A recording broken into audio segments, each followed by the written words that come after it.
It certainly seems like there's a lot of talk today about spending time with God. Have you heard that expression? It's important that you spend time with God.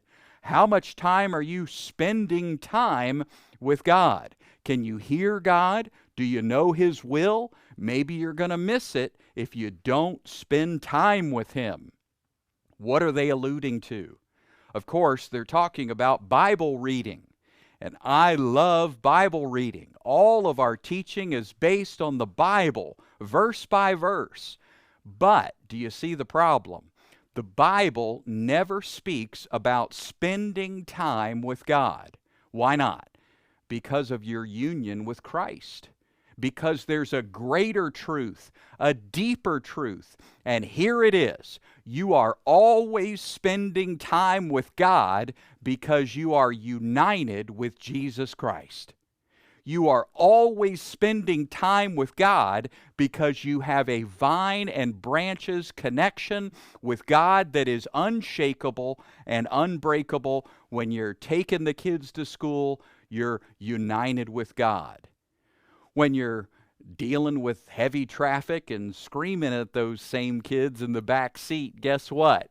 You're still spending time with God because you're united with Jesus. And I'm telling you that what I'm sharing with you right now, it will revolutionize your entire day because you realize everything is spiritual.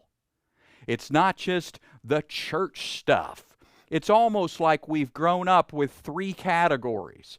You know, there's the good Christian stuff, and then there's the sinful stuff, and then there's this middle category of neutral stuff.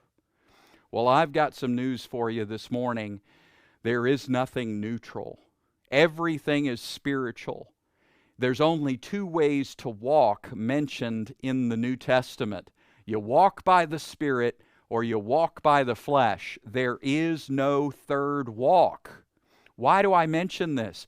Because if you're always spending time with God, if the Spirit always dwells in you, if you're always united with Christ, then guess what?